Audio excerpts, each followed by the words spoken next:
Hey everyone, welcome to Sidetrack Adventures. This is Steve. We are deep in the Mojave Desert, a place filled with strange stories and forgotten relics. And today we're going to be visiting one of the weirdest of them all, the Mojave Megaphone. Nobody knows who built it, and nobody knows why it's there. Some say it's art, others think it's a leftover from a secret military experiment, and a few believe it is something else entirely. We are starting out today between Barstow and Baker, near the entrance to Afton Canyon. This is the entrance to Afton Canyon off in the distance. And traveling under the bridge here is the historic Mojave Road. But we're going to be pretty much heading in this direction, following the railroad tracks for a while.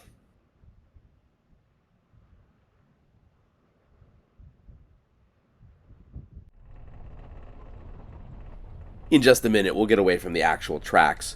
We don't really want to be driving here when a train shows up. This is the Union Pacific line, but it was originally the Los Angeles and Salt Lake Railroad. But the reason we're traveling out here today, the Mojave Megaphone, also known as the Sentinel Enigma, has puzzled travelers for decades. Perched high on a lonely ridge, it stares silently across one of the most remote stretches of desert in California. No one knows exactly who built it, why it's here, or what purpose it once served. As we'll see, this thing is pretty remote and not exactly easy to get to. Whoever put it there went through a lot of effort, and that's part of what makes it so mysterious, because getting it out here was no easy task.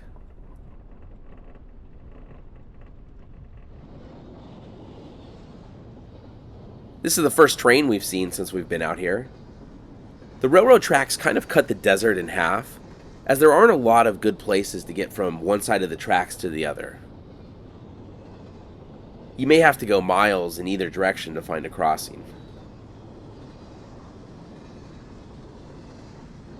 And when there's a rare crossing that goes over the tracks, some of these trains are quite long and you could be waiting for a while to get to the other side.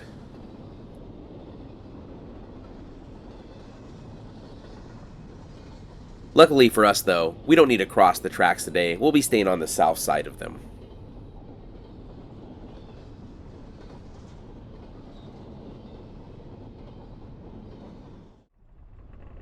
But speaking of the railroad actually ties into one of the theories about what the Mojave Megaphone might be and why it's out here in the first place.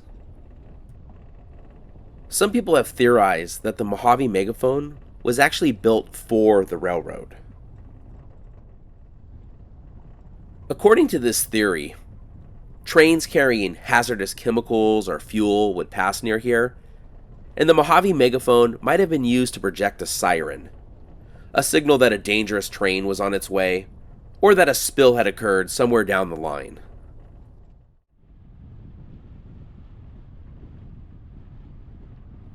But here's the problem. No records of such a system exist, and as we'll see when we get out to it, the structure doesn't match any known design for railroad sirens.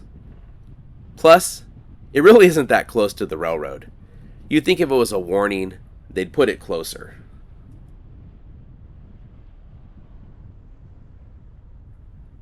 My guess is it's probably not a warning horn, but something else entirely.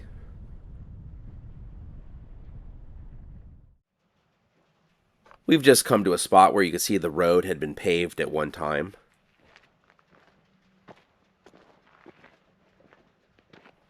This is called Crucero, and this is where the Union Pacific and the Tonopah and Tidewater railroads met. For a while, there was a small town here. It had a post office, a telegraph station, and a few hardy people who called this blistering outpost home. But when the Tonopah and Tidewater shut down in the early 1940s, the trains stopped meeting here and the town died. And looking around, there's not much evidence that anything was ever here. Though, Some of these streets are still labeled on the map, such as Main Street and First Street.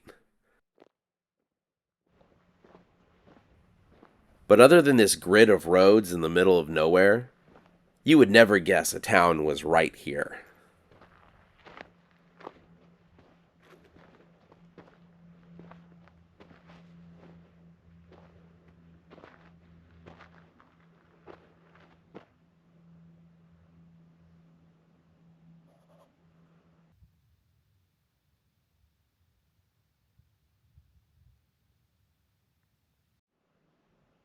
There are a few cement blocks over here.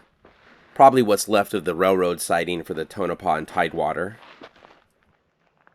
Maybe this sign could give us a little bit more information, but I don't think we'll be reading it today.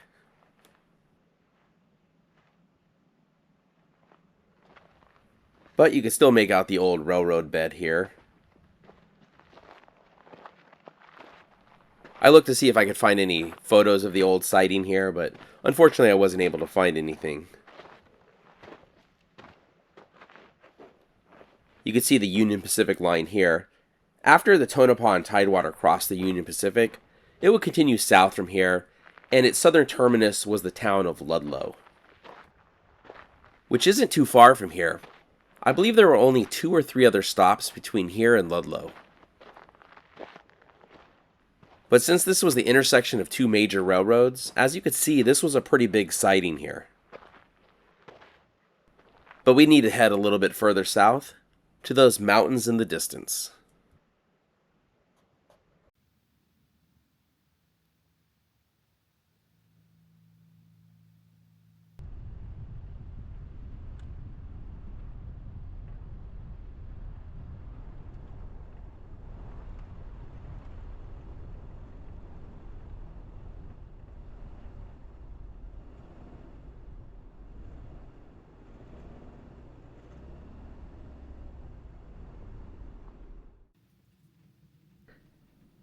And we finally arrived.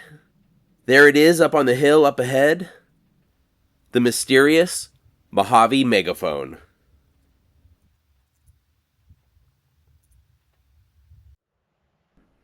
Let's go ahead and climb up and get a closer look at it. There is some sort of cross over here. It looks like it says JFW and Dirtbag Crew.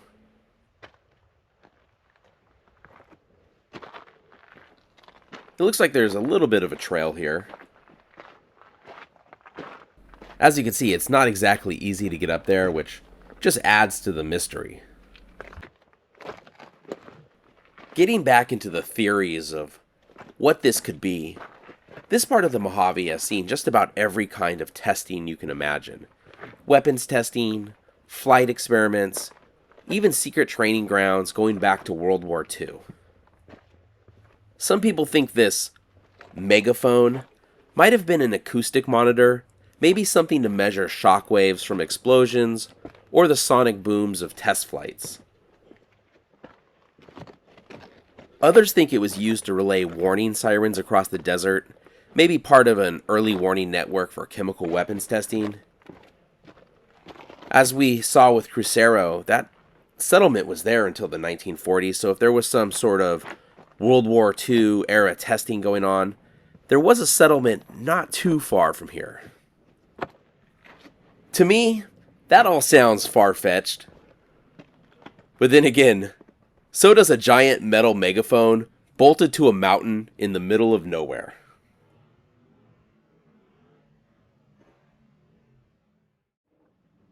Whoever carried it up here had to carry it over this kind of terrain. And each section of it weighs over 300 pounds.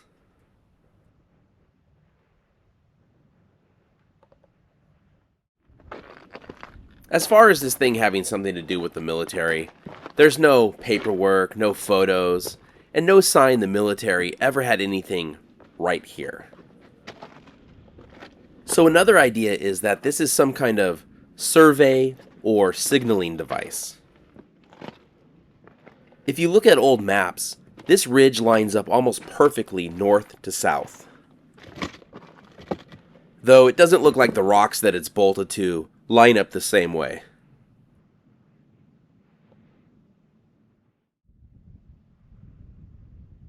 I just checked, it's about 15 degrees off north to south.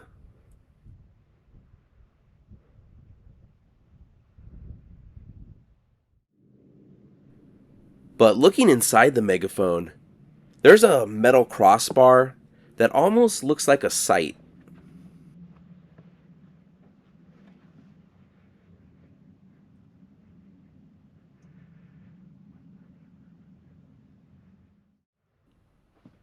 Here you can see the welding job on this thing. Not exactly the best welding ever done. And the two halves are bolted together.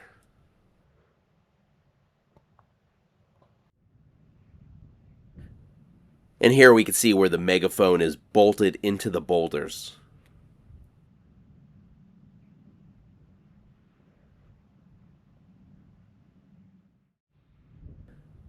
Some people think this might have been used as a fixed point for a triangulation or to mark a boundary, but nobody's ever been able to figure out what it's supposed to line up with.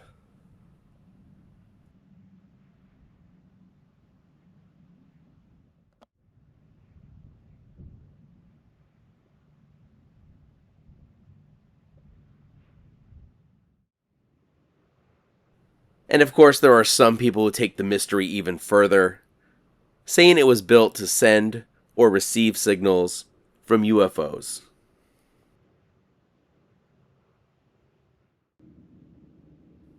I would hope that aliens who could travel across the stars could do a better welding job than this, though. But then again, who are we to understand the minds of aliens?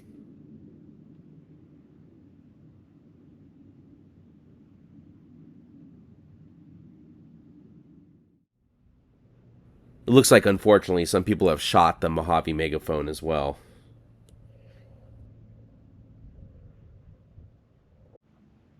If nothing else, there is a pretty great view from up here.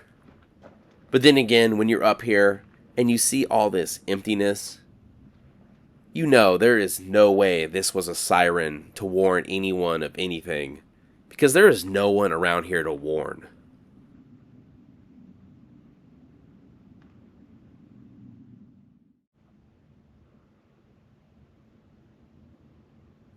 This area is just so remote, and even the railroad and the old settlement of Crucero are miles from here.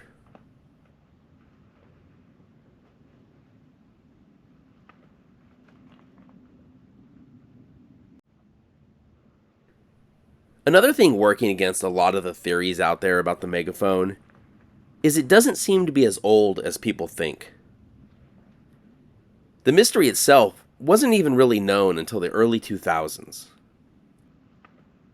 Desert Magazine, which famously covered everything big and small in the Mojave, doesn't appear to have ever even mentioned the megaphone before it stopped publishing in 1985. A mystery like this doesn't seem to be something they would have overlooked.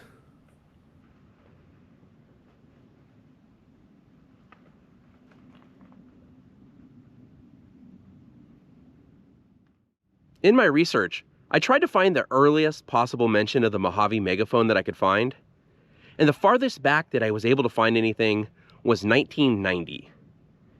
And this is where, if you want the Mojave Megaphone to remain a mystery to you, you should probably stop watching. Long before anyone had called this the Mojave Megaphone, in December 1990, the Desert Dispatch newspaper in Barstow, California, printed an article titled "Mojave Desert Holds Many Secrets," and one of those secrets was called the drum. The article goes on to quote a Bureau of Land Management ranger who states that he had met the maker of the drum, what is now called the Mojave Megaphone, a year earlier, and that he brings up skins to make drum heads and wires it to a generator-powered amplifier.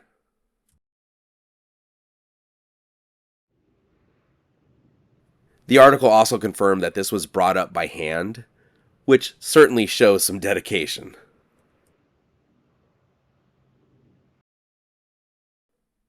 Unfortunately, the article doesn't mention the creator's name, but unless the ranger was making up the story for whatever reason, it appears that this was built to be a drum. Why this spot was chosen and why they did it is still a mystery, but at least, despite what the History Channel might say, we could be pretty sure that aliens didn't build this.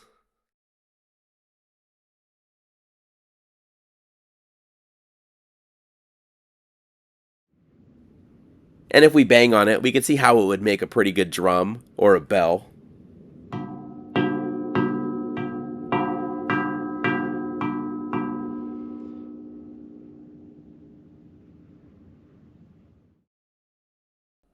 While the Mojave Megaphone probably wasn't part of a secret military experiment, a railroad warning system, or a device to communicate with aliens, it still remains a fascinating mystery. Considering the effort it took to build it and place it here, and the fact that its creator has stayed anonymous ever since, it's still one of the most intriguing sites in the Mojave.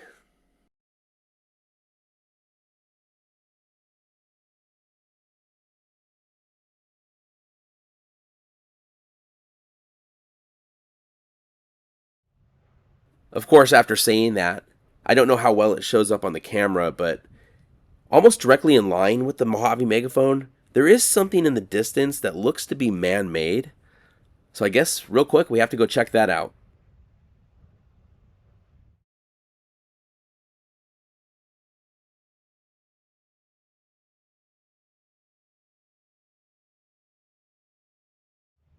We've made it to the area where it looked like there was something man-made that the Mojave Megaphone was pointing to. The Mojave Megaphone is back in this direction. And when we turn around here, yeah, there was something man-made here. There is a tractor with a no trespassing sign and some trailers.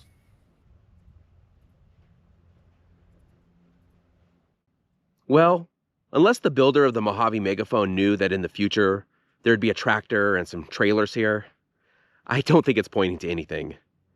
So that's our look at the mystery of the Mojave Megaphone. Thank you so much for watching. If you enjoyed the video, please give it a thumbs up, consider subscribing, and we'll see you next week.